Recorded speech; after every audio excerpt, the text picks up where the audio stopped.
Hari ini kita akan melihat bagaimana kerja Tuhan ya dalam setiap orang percaya. Dan hari ini kita lihat bagaimana Tuhan bekerja ya. Dan saya mulai menyampaikan firman Tuhan yang terambil dalam surat Paulus kepada jemaat di Efesus. Dan saya akan bukakan ini buat kita. Dasar-dasar untuk mengucap syukur. Ini penting. Apa dasar-dasarnya kita mampu mengucap syukur di dalam hidup ini? Nah, ada beberapa hal dasarnya. Pertama, dasarnya karena kita telah diberkati. Dasar yang kedua, ada kepastian hidup. Dasar ketiga, resmi diangkat menjadi anak. Nah, jadi saya mengajak saudara Efesus pasal 1 ayat 3 sampai ayat yang kelima. Saya bacakan ayat 3. Terpujilah Allah dan Bapa Tuhan kita Yesus Kristus, yang dalam Kristus telah mengaruniakan kepada kita segala berkat rohani di dalam surga. Ada kata segala, berarti bukan satu, tapi segala berarti suatu berkat Tuhan yang melimpah. Berkat ini tidak sekedar biasa-biasa, tapi berkat rohani. Berkat rohani itu jauh melampaui dari segala berkat yang lain. Saudara kasih Tuhan, kalau kita melimpah, telah diberkati dengan berkat rohani, itu dasar pertama kita mengucap syukur. Apa berkat rohani sini? Ini berkat rohani bukan sekedar sukacita, tapi berkat rohani yaitu satu kemampuan yang orang lain tidak miliki, tapi kita sebagai hamba-hambanya Tuhan berikan berkat-berkat yang membuat kita mampu melayani di luar daripada kekuatan kita. Kita terbatas. Tuhan tak terbatas. Jadi berkat rohani inilah yang membuat kita mampu mengerjakan sesuatu hal yang secara alam pikiran kita, secara pengetahuan kita, bagaimana itu mungkin, dan di sanalah kita berkata melihat bagaimana bagi Tuhan tidak ada yang mustahil. Jadi dasarnya kita tetap eksis melayani dan kita mengucap syukur karena segala berkat rohani. Berkat ini selalu baru, bukan usang. Jadi kalau setiap hamba-hambanya kalau melimpah berkat rohani, maka dalam hatinya seperti air yang membual dan dia mau cerita dan mau cerita dan mau cerita bagaimana kebesaran Tuhan. Itu berkat rohani. Jadi kalau kita sebagai hamba Tuhan pasti semua sudah mengalami berkat ini. Cuman kadarnya mungkin tidak sama. Tapi sudah diberikan kepada kita. Sudah dikaruniakan bukan karena sesuatu hal yang kita kerjakan, tapi ini satu pemberian. Kata mengaruniakan artinya sesuatu pemberian kepada setiap orang, terlebih kita sebagai hamba-hamba Tuhan. Dan itu dinyatakan kepada kita berkat itu. Dan itu dasar pertama kita mengucap syukur sepanjang kita hidup sampai hari ini. Kalau tadi Pak Charles katakan bahwa ada manusia, ada perasaan tertolak. Tapi berkat rohani membuat kita merubah perasaan itu menjadi perasaan mengucap syukur. Karena Allah turut bekerja dalam segala sesuatu untuk mendatangkan kebaikan. Bagi siapa? Bagi mereka yang mengasihinya dan bagi mereka yang terpanggil sesuai dengan rencananya. Saya bisa melihat hari-hari ini bagaimana Tuhan menempatkan hamba-hambanya kepada posisi yang tepat. Dalam bahasa katakan, right person in the right job. Right person in the right job. Artinya, saudaraku di sini, menempatkan hamba-hambanya dalam proposal atau tempat yang tepat. Maka nanti sore jam 18.30, di mana hambanya Pak Charles Memora, dia memberikan waktunya, memberikan berkat rohani yang ada dalam dirinya untuk memperlengkapi setiap orang yang rindu diperlengkapi menjadi seorang pembicara yang handal. Dan ini saudara, bukan hanya buat kelompok The Power of Love, tapi buat kita juga dalam komunitas tim Panti Bersinar. Saya kira Pak Charles tidak menutup pintu buat itu. Jadi berkat rohani itu membuat kita hidup bergairah, hidup bersemangat, hidup senantiasa, oh Tuhan, Engkau sangat baik. Tidak ada yang sama seperti Engkau. Engkau satu-satunya Tuhan yang luar biasa, Tuhan yang kami sembah, Tuhan yang kami muliakan. Kenapa ada ungkapan itu? Karena kita sudah diberkati dengan berkat rohani. Jadi apa yang ada dalam surga itu diberikan kepada kita. Jadi kita dalam dunia ini pun sudah mengalami bagaimana suasana surga.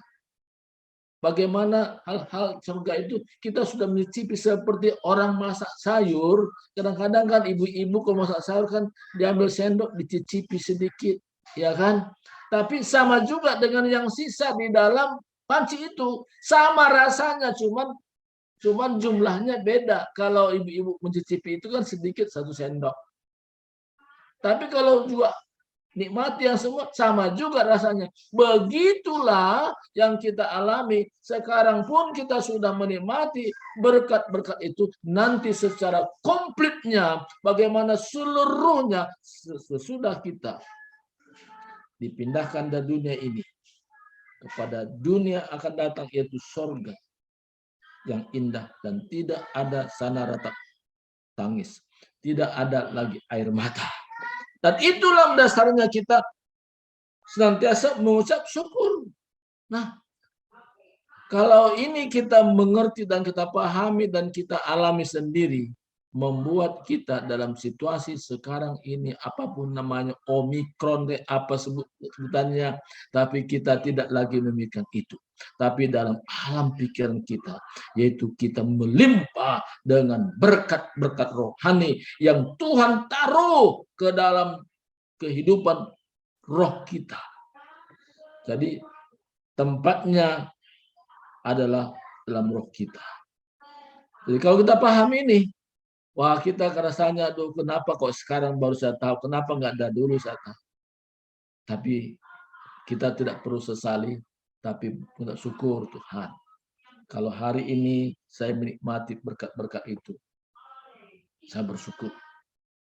Jadi di dalam kelompok The Power of Love, jumlah orang-orang yang tergabung dari hari ke hari semakin bertambah.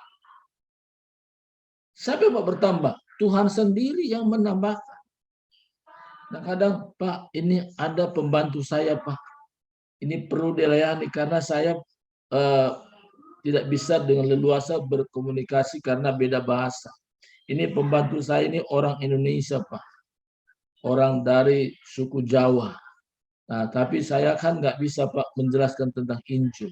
Nah, jadi, saudaraku, sudah beberapa hari ini, di mana pembantunya itu diserahkan kepada satu pelayanan The Power of Love. Dan ada orang-orang yang kita khususkan membina pembantu ini. Saudara Tuhan, ini membuat satu sukacita yang besar. Kenapa? Dari Indonesia bisa melayani orang-orang yang tinggal di Singapura. Apa yang membuat itu? Karena ada berkat berkat rohani yang melimpah dan kemajuan. Dia bilang, waduh luar biasa, pembantu saya senang dilayani dengan berkat-berkat rohani. Karena berkat rohani melebihi segala berkat yang ada. Yang kedua, saudaraku, yang kedua apa di sini kita minta syukur. Sebab di dalam Dia atau di dalam Yesus. Nah, jadi Allah telah memilih kita sebelum dunia dijadikan supaya kita kudus dan tak bercacat di hadapannya. Yang kedua, alasan kita untuk bisa mengucap syukur karena ada kepastian hidup. Karena kalau Allah yang memilih kita, Allah tidak pernah salah pilih. Melalui Yesus Kristus. Karena dalam Yesus ada kepastian hidup. Di luar Yesus tidak ada kepastian hidup. Yesus katakan dalam Yohanes 10:8, Aku telah memberikan hidup kekal kepadamu. Dan seorang pun tidak akan mereka dari tanganku. Kepastian itu sungguh-sungguh nyata. Di luar Yesus tidak ada kepastian. Di dalam Yesus ada kepastian. Supaya kita kudus tak bercacat di hadapannya. Ada orang kadang-kadang salah paham tentang kudus dan tak bercacat ini. Ada orang paham, waduh kalau kita kudus harus memisahkan diri dari orang ramai. Kita harus berpuasa. Dengan banyaknya puasa jadi kudus. Dengan banyaknya membaca firman Tuhan jadi kudus. Padahal yang sebenarnya saya dan saudara kudus itu oleh karena peranan Tuhan Yesus yang bekerja dalam diri kita. Waktu Yesus di kayu salib, sebelum dia mengembuskan napasnya, dia berkata, sudah selesai. Darah Yesus itulah yang tercurah di kayu salib itu menguduskan kita sekali untuk selama-lamanya, dan kita hanya mengucap syukur. Terima kasih Tuhan atas kekudusan yang Tuhan beri. Karena pekerjaan darah Yesus itu sempurna. Tidak ada bagian kita harus kudus, enggak, tapi resmi kekudusan itu oleh karena peranan daripada Tuhan sendiri. Sehingga kita tak bercacat di hadapannya. Usaha kita nggak bisa. Gagal. Tapi usaha Tuhan tidak pernah gagal. Karena melalui Yesus Kristus sajalah orang bisa kudus dan tak bercacat di hadapannya. Di luar Yesus, usaha manusia gagal. Apa kata Yesus? Di luar aku kamu tak dapat berbuat apa-apa. Without me, you can do nothing. But in me, you can do everything. Jadi tanpa Yesus nggak dapat buat apa-apa. Tapi di dalam Yesus banyak hal kita bisa kerjakan. Maka kita bangga. Karena Tuhan sudah memberkati kita. Yang kedua, ada kepastian hidup. Jadi kita mampu mengucap syukur.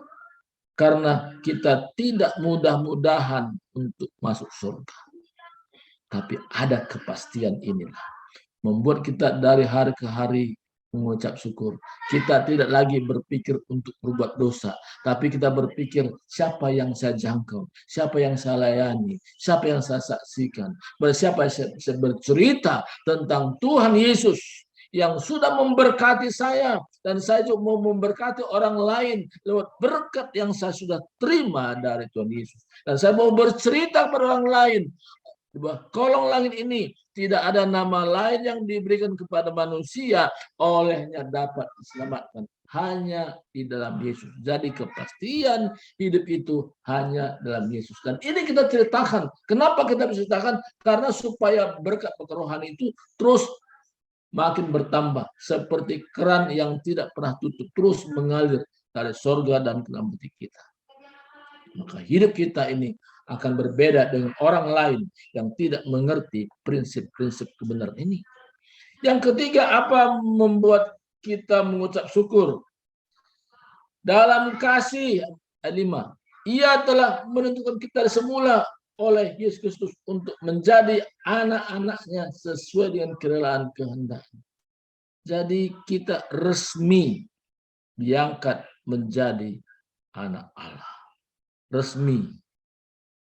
Kata resmi artinya bukan mudah-mudahan. Diangkat menjadi anak Allah oleh apa? Oleh Yesus Kristus. Tetap pusatnya Yesus Kristus. Jadi orang yang berpusat pada Yesus Kristus ada jaminan bahwa dia menjadi anak-anak Allah. Seberapa orang yang menerima diberinya kuasa menjadi anak-anak Allah. Menerima siapa? Menerima Yesus Kristus. Jadi kalau tidak menerimanya, ya nggak bisa. Kalau hanya menjadi anggota sebuah jemaat, sebuah organisasi, tapi tidak menerapkan prinsip ini, tidak bisa. Karena organisasi, suatu komunitas, apapun namanya, tidak memberikan jaminan. Tetapi Yesus Kristus memberikan jaminan bahwa kita diangkat resmi menjadi anak-anak Allah melalui Yesus Kristus. Saya sebenarnya mau bacakan ayat ini di dalam Injil Yohanes ya. Nah, ini saya perlu bacakan karena ini agak terngiang dalam hati saya ya. Yohanes pasal yang pertama. Ya. Ayat yang ke-12. Tetapi semua orang yang menerimanya diberinya kuasa supaya menjadi anak-anak Allah, yaitu mereka yang percaya dalam namanya. Kata dalam namanya, yaitu apa yang Yesus buat di kayu salib itu diterima sepenuhnya menjadi satu kebenaran, bukan mudah-mudahan. Adakah kita mengerti sampai situ? Nah, Tuhan mau kita membagikan juga kepada orang lain bahwa kita menyatakan bahwa setiap orang yang sudah menerima Yesus ada kepastian dan resmi diangkat menjadi anak Allah. Sehingga kita tidak perlu ragu, tidak perlu bimbang tentang hidup ini. Kita berkata terima kasih Tuhan. Ada 3 hal tadi membuat kita resmi menjadi kehidupan kita mengucap syukur. Pertama, telah diberkati. Kedua, ada kepastian hidup dan kita resmi menjadi anak Allah. Ketiga hal ini mendasari bagaimana kita setiap saat tidak lagi berpikir tentang dosa, tapi berpikir tentang proyek Tuhan, proyek mega ilahi Tuhan. Apalagi situasi sekarang ini, situasi yaitu penuaian besar-besaran. Kalau dulu orang berpikir hanya sekelompok kecil, karena dibatasi oleh tembok-tembok gedung, tembok-tembok organisasi dan melayani. Tapi sekarang ini Tuhan mau buka, yaitu tembok-tembok itu semua melalui satu sarana terjadi, kita tahu persis, yaitu COVID.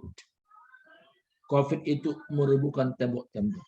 Sehingga saat ini saya katakan dengan banyak teman, sekarang gereja yaitu gereja tanpa tembok. Church without wall.